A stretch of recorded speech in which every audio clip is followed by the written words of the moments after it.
Hello,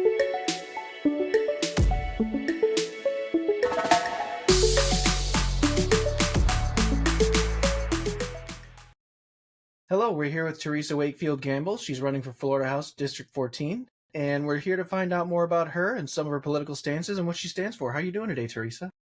I am doing great. What about yourself, John? I'm doing well.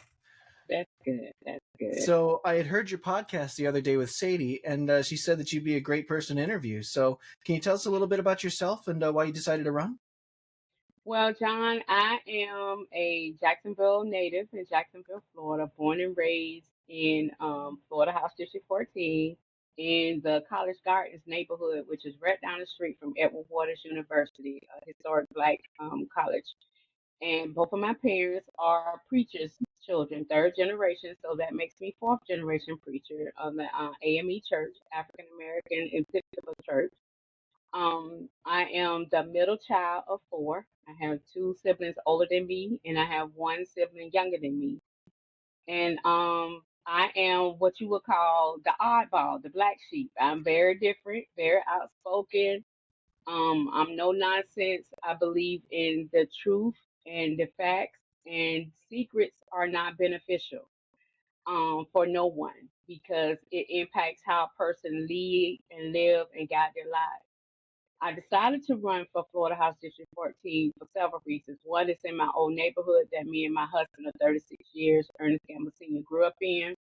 And secondly, it has been deteriorating. It looks like a third world country. And I know the neighbors and the individuals that live in that district, they work real hard, John, for every dollar that they earn, not just with they 9 to 5, but the 5 to 9 and the weekend jobs that they do. And it's like they still can't get ahead. And that representation matters in our district to see our tax dollars come back.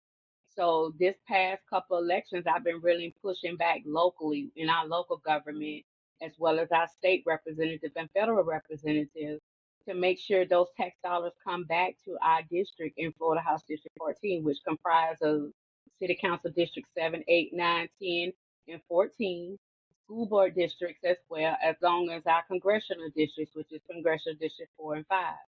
And we pay this amount, tax dollars like everyone else in Jacksonville, Florida. Our Jacksonville is divided with bridges. It's like we have 7 bridges that connect our whole city. And when you go across on a bridge on one side of town, it looks completely different. High suburban neighborhood, they got grocery stores in just about every main intersection. But then when you come back across the bridge in the neighborhood me and my husband grew up in, you don't see any of that. You don't see the grocery stores, you don't see the bookstores, you don't see the pharmacies, the cleaners. There was that vibrant commercial community years ago in the 70s and 80s. But as that generation died off and it got time was preparing transition to their children, a lot of their children moved away and they didn't stay. So therefore that commercial and that economic development growth had went way down. So it makes you question, we need to follow the money. So that's my, desire is to not only make sure that our community comes back up from struggling to thriving, but to make sure those tax dollars are constantly being reinvested back into Florida House District 14. That's interesting. So I think it's cool that you grew up there. I think it's really nice whenever representatives actually know the area that they're running for and Hmm. understand the people that are going to be voting for them. I think that's Right. really cool, and I was really happy to hear that you endorsed the Digital Democracy Project. Thank you very much. Oh, always. I believe because we do everything on our mobile devices now. We schedule appointments with our doctor. We order prescription with, our pharmacy. We, watch Netflix. We watch YouTube. We do email. We even listen to podcasts on our phone. So why cannot we empower civic engagement on our cell phone?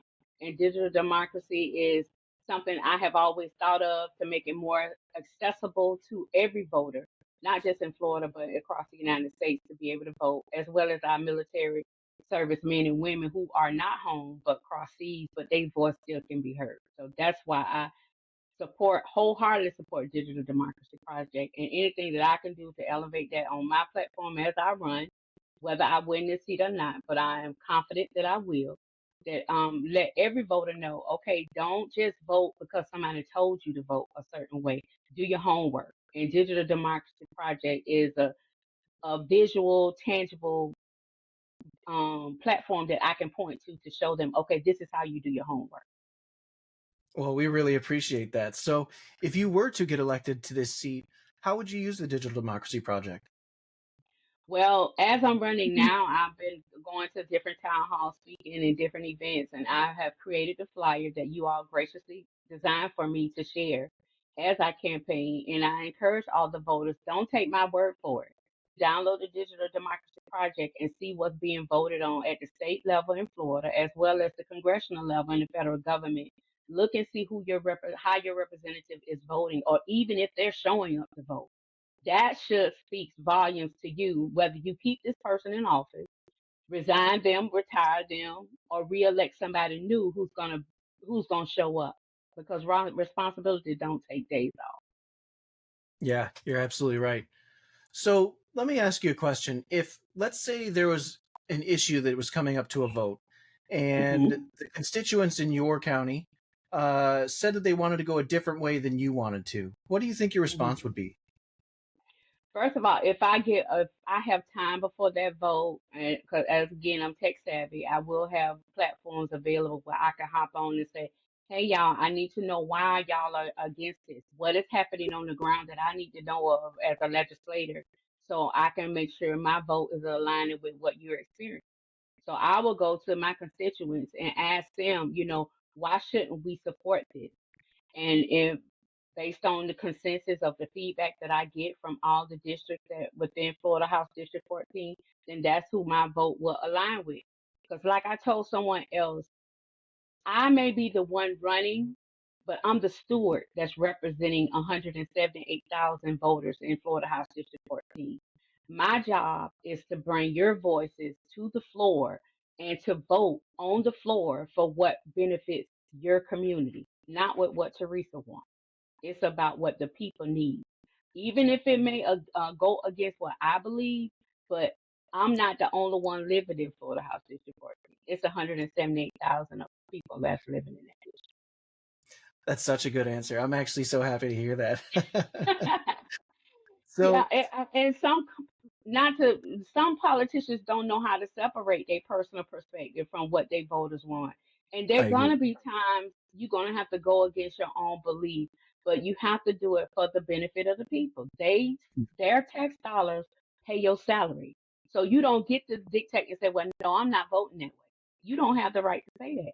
But you do have a right to find out why they feel that way, to give you some context. So if you get pushed back on the floor when you're voting, at least you could say, no, my constituent in this district say this is what's happening. This is what's happening. This is what's not happening. So I have to listen to them and not me. I think this is exactly what we had envisioned for how this would all play out. I think that if more representatives listen to their constituents and Hmm. they voted the way that the people wanted, I think that we would have a lot better set of laws in this country, and we would probably all be living better lives today. I totally agree. My philosophy is simple as a candidate and elected official: listen, learn, and then I lead. So I know that you have a lot of policies that you're advocating for. Could you tell me what some important policies are that you want to see passed? Well, recently, one of my passion ones is environmental justice. My second one is affordable housing, but always is voter education and outreach. Those are my top three right now. But the environmental one is very near and dear. I just recently hosted a Duval Green Future Fair, being a chapter president of the Duval Democratic Environmental Caucus. And we had an issue specifically in Florida House District 14 where the city council voted and approved for a morgue to be built in a historic black neighborhood in Jacksonville, Florida. And it's so close to the neighborhood that one neighbor who lives right behind it, when she walks on him or her walks on a car porch and open a car door, John, her door will hit the brick wall of the morgue. That's just how close it is. And they've been trying to get a lot of attention. They've been trying to get the city to deal with it, but they spent $63 million of taxpayer funding to build this more without any input from the neighborhood that is going to be impacted. So the neighborhood association president, Miss Lydia Bell, I hosted her this weekend to actually share the fight. It's been going on since 2017 that the city was working on this, John. But the residents didn't find out about it till 2023 after it was almost finished being built. Hmm. So she filed a federal injunction to stop the opening of the morgue. So now the neighborhood wants to repurpose the morgue to what they want to see, which is a community wellness, health and wellness facility, education training facility that will help increase a livable wage for those residents and also improve the quality of health and quality of life. So I brought her in, and the title of the event was from contamination to cultivation. So she came in and told her problem, and then my state DECF they came in and talked about and brought resources for her to connect with an environmental lawyer because she couldn't get legal representation in Jacksonville to take on her fight. And then I brought in some scientists that used to work for NIH, the National Institute of Health, and also a retired DOJ civil rights activist. It was an amazing event, John. So I brought her in the room with all the people who have all the connections and the resources to help her support her fight. So this won't happen in no other black and brown community across the United States because we are the first city to have a morgue in a residential neighborhood when it's supposed to be an industrial complex. So the environment is nothing scary. Climate change is nothing scary. Let me help make it sense for everyone. Every time we have a hurricane from June to November, that is impacting our environment one way or another. Either we're flooding, either it's too hot, or either it starts snowing all of a sudden, or we have massive wind. We have, hailstorms. All of that is our environment that we need to be paying attention to. Why? It destroys our homes, it destroys our vehicles, it destroys our businesses, and if we don't pay attention and invest and make sure we have representation to make sure we have natural disaster funding in place to take care of that instead of the Alcatraz alligator farm that a lot of that natural disaster money has been diverted to, Florida is going to be in trouble. We're right on the coastline. So this is why we need to be talking about environmental justice and fighting for it because if not, we won't have no benefits for anything else. No quality of life, no work, no fun, no play, no worship, no nothing if we don't take care of our planet first. So that's my first main issue that I'm passionate about. Why? I'm a granddaughter of a black farmer. My grandfather farmed in Georgia and taught my mom. My mom brought her to Florida. She taught me. So I'm a big proponent of protecting the planet because that's how we get our food. That's how we get our nutrition. And guess what? When we don't respect the planet is letting us know that they're being disrespected when we don't do what we should. Yeah, yeah, I think you're right. So that was really interesting, that story about the morgue that they had built. So what you were Hmm. saying was that a morgue is not supposed to be in a residentially zoned area, and yet they put one No. there anyway? Yes. And they did not have a community meeting with the neighborhood to let them know that that's what being built there. Hmm. They violated the neighborhood bill of rights. So right now, one of the city councilmen, Councilman Rodman Johnson, he is writing up legislation for the neighborhood bill of rights to codify it so it doesn't happen again. But in the meantime, Miss Lydia Bell is still fighting the opening of this morgue where they're going to be driving over 300 bodies from 5 counties in Northeast Florida to come to this morgue. And not only that, John, it's right next to a middle school. So these Hmm. children playground is in the back of the building where they're gonna be driving these morgues in every day. And these children gonna be seeing dead bodies being pulled out of vans. Now just imagine, would you want your children going to school next to a morgue, playing outside, and seeing somebody driving dead bodies up there? Not to mention the smokestack of all the harmful chemicals that's going to be going in the air, not just in that neighborhood, but it's along I-95. So it's the whole entire city of Jacksonville is going to be impacted with this morgue, with them cremating bodies and using those chemicals. So Hmm. we're working together with her to amplify the message and eventually get her established so she can collect donations where she can fund the legal fight until the morgue get repurposed to what it should be and relocated to the other 38 properties that they looked at before this site. And the only reason they told them why they picked the site, John, was because it was going to save the city a few bucks. Hmm. Well, Yes. I think the neighborhood is extremely lucky to have somebody watching and doing something about it. So I'm sure on their behalf, thank you for making sure this gets taken care of. How do you see it playing out over time? What do you think is going to happen here? Well, right now, as I told her, she's been doing a lot of protests and picketing, and I let a lot of residents know I may not always be outside picketing with you. I'm the type I like to work behind the scenes and get the decision makers who have the power, the position, and the influence and accessibility to get the resources she needs to help with the fight. Because, she's not a young woman like myself. She's an elderly woman up in age, but she's fighting for her community. I mean, lock, stock, and barrel. And just to that's the type of legislator I would be. I would get to the root cause. I mean, who's the decision makers? Who is the one, that's making these decisions? Where's the money funding coming from? Why didn't you all have these conversations? I'll be asking those questions, those accountability questions. Why didn't you go through the due diligence process? Because the minute we don't do it, then we get called out on it. But when they don't do it, it's okay. So my goal is to get to the root of the problem, get resources she need in the moment now. Meanwhile, working together with residents so we can craft legislation so this don't happen for our next generation to have to endure. So you had mentioned earlier about natural disasters, and I think Florida sees a lot of hurricanes and they get a lot of flooding, and I think if I'm not mistaken, it's been kind of increasing over the last few years. It's getting worse over time. Yeah. What kind of state level policies do you think should be enacted in order to try and prevent or help at least mitigate some of the worst effects of this? Well, one of them we stopped with the state parks when they wanted to flip those state parks into pickleball and all of that stuff. That's one step.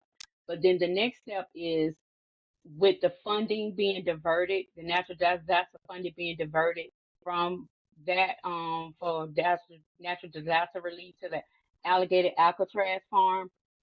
First of all, we need to self correct that. How was that even made possible without even going through the normal channels? So this is where you get into where you have to make a decision. Is you gonna vote against with your party, or are you gonna vote and listen to your constituents? And we need to find out how was that even possible. And part of it is having a supermajority Republican Party in Florida, in the government office and in the state and House legislators. So that's where we need to really work on looking at the legislation that they put forth. And other things I want to make everyone aware of. A lot of bills was thrown up in this last legislative session because I was on this legislation watching committee with the Democratic Women Club of Florida. We picked 12 different categories to follow, but it was almost 2,000 bills that went through that legislation this past session. And a lot of them were laid on the table. What we don't know what laid on the table means, John, that means those bills is going to come back up and they're going to try to rename them or repurpose them. And that's why we got to get those individuals who are retired or disabled to be our legislative watchdogs to find out, okay, what's coming back so we can be prepared for it. So, and then those people that's over these committees, we need to hold them accountable. Why are you aligning and voting for this stuff when you know it's causing harm and going to cost Floridians more money than necessary? I recently was on a Jewish Earth Alliance virtual lobby day with them on July 23rd, where we talked with Senator Rick Scott and Senator Ashley Moody, legislative aides who was specifically over environmental issues. Ashley Moody didn't even have a clue what the environmental issues was because that's not her area of specialty, according to Mm. her age. So we had an opportunity after that lobby day to email them. So Rick Scott aide said, well, Rick Scott is a businessman. He want to get a return on his investment. So I was telling my constituents with the Jewish Earth Alliance, okay, if he's a businessman, then taxpayers want to get a return on our investment. We want to make sure our tax dollars is used for natural disaster relief in Florida, not for alligator Alcatraz, not for $10 million being stolen from Medicaid by Governor DeSantis' wife. So at the end of the day, we have to look at how the budget is being handled in Florida and write legislation, what needs to be written, and share it with our constituents to see if that's feasible to make sure it hits them on their block that they get the benefit. and not suffer from that. So a lot of it, it's going to take time. It's going to take effort. It's going to take representatives that have legislative aides to help them get the messaging from their constituents to make sure their voices is crafted and written all through legislative bills. And some of the bills that I've read, John, it was not. It was everything was aligning with what was going on at the federal government with this current administration. Hmm. That's interesting. I wonder what justification they could have for diverting natural disaster funds to building a federal facility for holding people in temporary detention. That seems like a very odd thing to divert that funding for.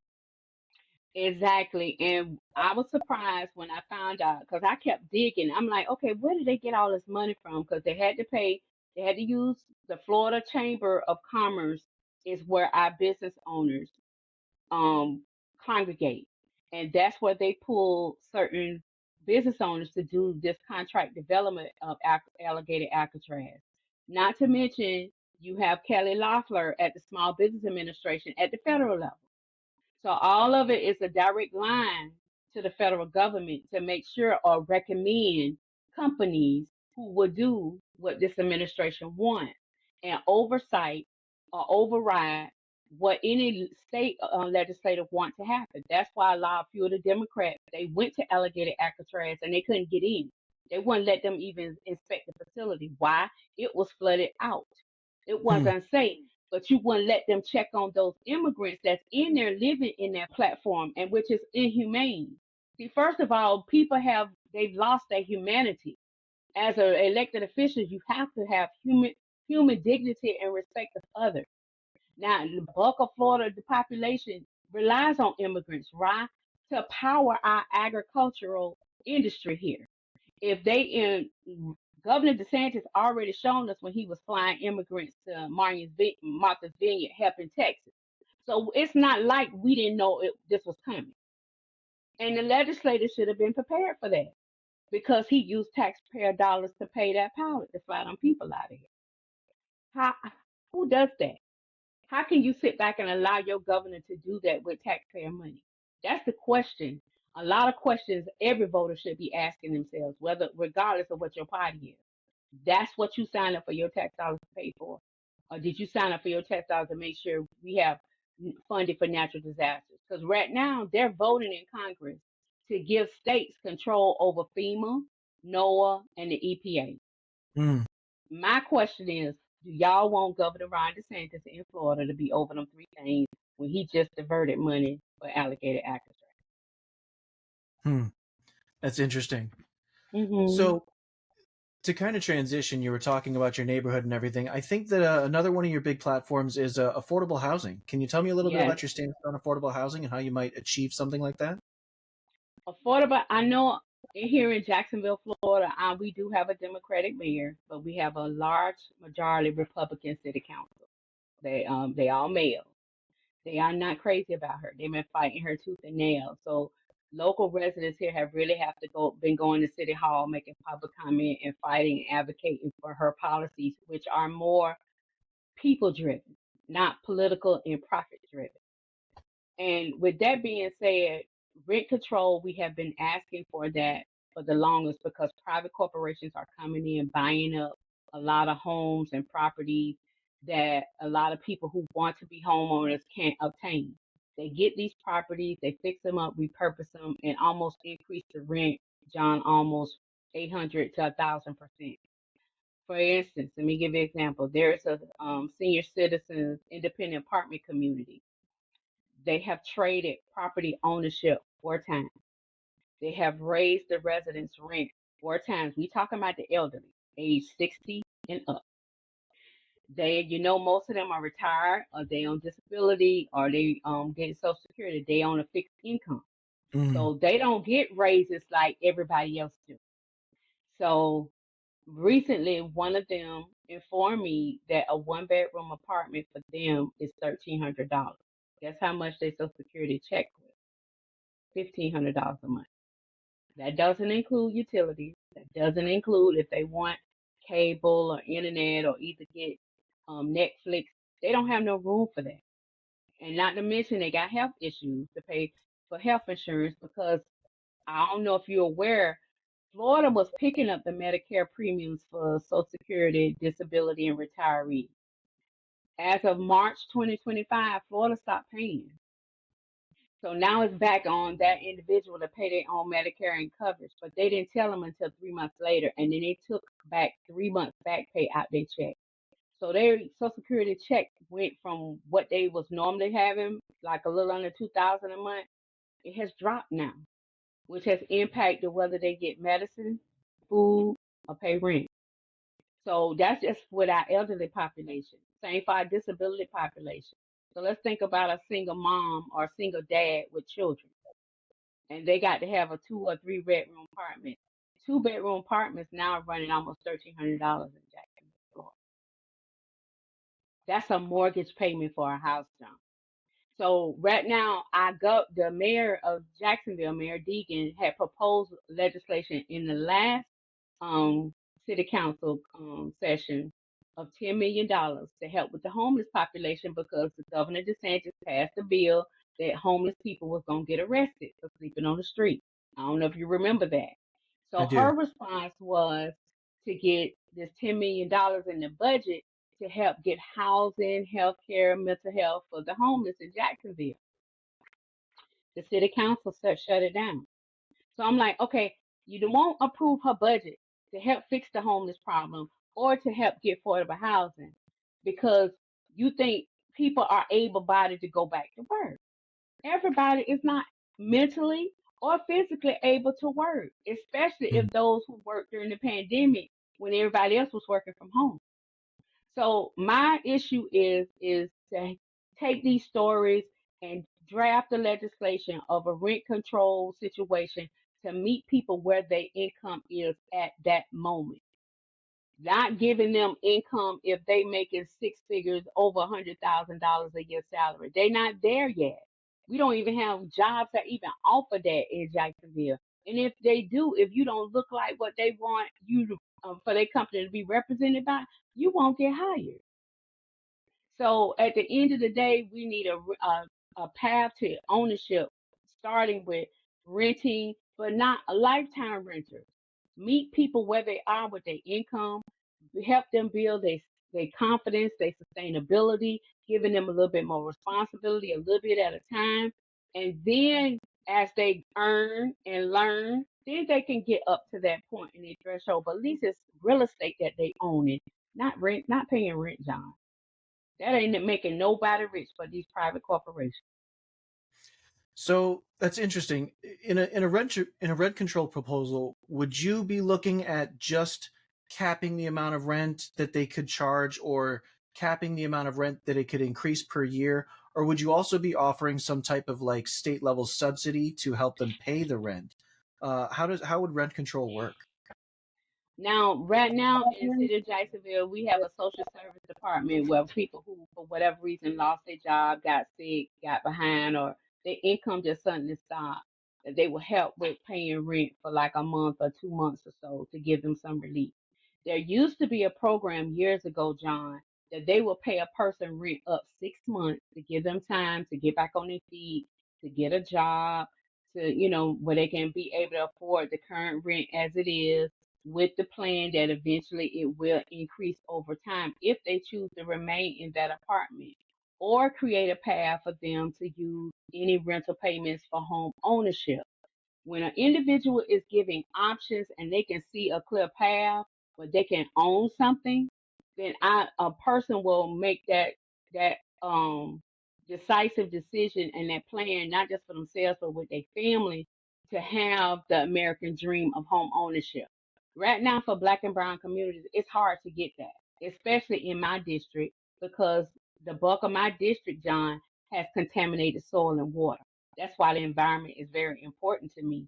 Because Hmm. if the soil and the water is contaminated, the banks, what they call redlining, they have a map of different areas not to approve mortgage loans because the property value is low because of the contamination of the water and the soil. So that forces people to move from their neighborhood residence that they grew up in because they can't get a mortgage loan there. So we need to create a rent control path okay, you're renting now, but we don't want you to stay a renter. We want you to become a homeowner. And this is what that path looks like.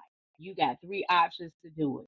If you're not ready for whatever reason, then there needs to be an alternative where, like you said, in creating those subsidies like we used to have years ago, and those subsidies at the state level, just like they do with the citizens insurance with the property owners, which has gotten completely out of control now to try to accommodate a market. So at the end of the day, someone is profiting and gaining off of this for individuals who's trying to thrive. They tired of struggling and they keep looking at their paycheck and they looking at what costs to keep going up and they're having to make some hard choices and decisions. That's why I was upset when they passed legislation for 14-year-olds to be able to work until 11 o'clock at night. 14-year-olds do not need to be working over 11 o'clock at night. They need to be home in the bed getting ready to go to school. I completely agree. So you were also mentioning how they had changed the laws so that Florida wasn't paying the Medicare premiums for Social Security and disability people, and that they had Hmm. retroactively charged them back for the previous 3 months. What Yep. type of healthcare reforms would you be looking to make? Well, being a brain aneurysm survivor, I had to have three brain surgeries in 2023 in June, Wow. July, and September. And my mother passed away that August in 2023. So I Hmm. was dealing with a lot of that at one time. And I was on the Affordable Health Care Act at the time. And if I wouldn't have been, that insurance wouldn't have been available to me at the time, John, I don't know how I would have been able to afford a $500,000 worth of surgeries. That's how much all three of them cost together. Wow.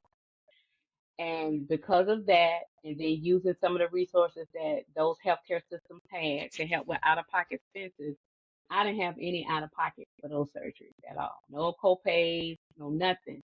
But my constituents, the residents, the voters, everybody don't know that information. But Hmm. because I worked in healthcare for about 15 years before I became an educator, I knew how the healthcare system worked, not just as a member, a subscriber, but also as an employee working for Humana, Blue Cross and Blue Shield, AmeriHealth, just to name a few. And they have negotiated contractual agreements on what to charge. And my goal is to help individuals. They have legislation now on balance billing where hospitals and doctors can't balance bill individuals for the difference that the insurance don't pay. But Hmm. because so many of us are so self-conscious about our credit and medical bills getting on our credit report, we pay it anyway just to sake of peace. I'm telling you not to do that. Call your insurance company, find out what your actual true patient responsibility is. And if you paid that, then let the insurance company talk with those facilities and let them know they can't bill you for that, for number one. For number two is those individuals that's on Medicare and disability, a lot of times they have caregivers, and some caregivers are not astute or have that studentness to follow up on medical bills or any type of claims that they receive. So you really not only need a caregiver, you also need an advocate who have expertise in that. And that's some type of legislation I want to craft with the caregiver bill to not only have an individual that can help you with your healthcare stuff, but also help you manage the paperwork that comes with it. So with healthcare reform, it's a lot of education needs to be done, John, because they constantly changing from Medicare, Medicaid, private insurance. We don't know what's the future going to hold with the Affordable Health Care Act. Because right now, because of this new administration, I had to switch insurance companies because it's like when you reach a certain age at 50, 55, it's Hmm. like they shifting that age group off certain plans and certain platforms where I had to get a more expensive plan because of the specialists I have to see. Where my insurance was like 90 Hmm. something dollars a month, John, I'm paying almost $300 a month. But if it wasn't for those subsidies, my insurance premium would be over $1,000 a month. Wow. So I guess did they shift you over into something what's known as like a high risk pool or something like that? Is that no? No, I didn't. I didn't have to be qualified in high risk. I was able to pick my plan. But what you this here's the due diligence piece. You have to see what insurance company or insurance plan your doctors you want to stay with, because a lot Mm, of them are not renewing their contracts with certain providers. And that's what happened to me. Three of my specialists that I needed to see on a regular left my former plan and they on this other plan. And you can't blame the doctors because look how the legislator attacked them with the abortion, attacked them on their oath as a physician how not to do no harm, but the legislator want them to do harm by not allowing women to have abortions or helping women with their reproductive rights. That's why so many issues is on my platform because so many things have attacked people in certain professions. You got the doctors are having to violate their oath. You got the teachers are having to violate their oath on what they can say, do, and teach in the classroom for our children to be able to have a worldview and critically think. And this is why it's important we have to pay attention of what individuals do not want you to have access or knowledge of. Why such secrecy? If you have a personal issue with the issue, then it's a self thing. That goes to my philosophy of being a character police. Your belief and your behavior is tied to your character. That should not interfere or disrupt who you're supposed to be as an elected official. You have mm. to listen to your residents, not what's going on in your heart and your mind and how people make you feel. We don't, as elected officials, yes, we do. We're human and we do have feelings, but you're making decisions for thousands and thousands of people. And your personal point of view cannot be the leading deciding factor. I think that's a great perspective. I wish more of our legislators around the country would have that perspective, where they need to actually find out what their people want and do the Mhm. work and actually represent the people instead of their own personal beliefs. Exactly. And if you don't know, I'm not saying I know all the answers, John. Bring them to the table. Okay, y'all. Y'all say y'all need this. Okay, let help me craft the language and the legislation so we can make sure what you need in your district or in your community is presented in a way for you to be able to do what's necessary. So if you're not able to do that, then you don't need. That's why I come up with the three R's. You either gonna reelect them, resign them, or retire them. And if you're tired of getting the same results over and over again because they won't listen, learn, and lead, then ladies and gentlemen, we need to make a change of who is representing you and why they're representing you. Because the longer we keep going down this path, look how much work it's going to take to restructure our democracy. It's not going to go back to what we're accustomed to. It's going to be a whole new frontier, John. Yeah, yeah, I think you're right. That's a really interesting way to put it. Hmm. So, Teresa, thank you so much for this interview. Are there any other issues that you think are important that you'd like to bring up? The last thing is I need everybody to register to vote by mail because they've been oppressing the ballot box. They're coming up with all these new identification restrictions, especially for the women who are married. The SAVE Act that Trump them passed. If a woman who, when we originally registered to vote, I know for me, I registered in my maiden name when I was in high school. Mm, I'm married. So guess what? If I don't have Therese V. Wakefield-Gamble on my voter registration as a signature, they could throw my vote out because my signature doesn't match my voter application when I sign my vote by mail ballot. So I want to encourage every woman, go make sure you verify your signature on your voter registration rolls in your district. It's not just for Florida, it's across the whole United States. Make sure your signature match how you sign today. Because if not, that'll give them a reason to get rid of your vote or your vote won't count.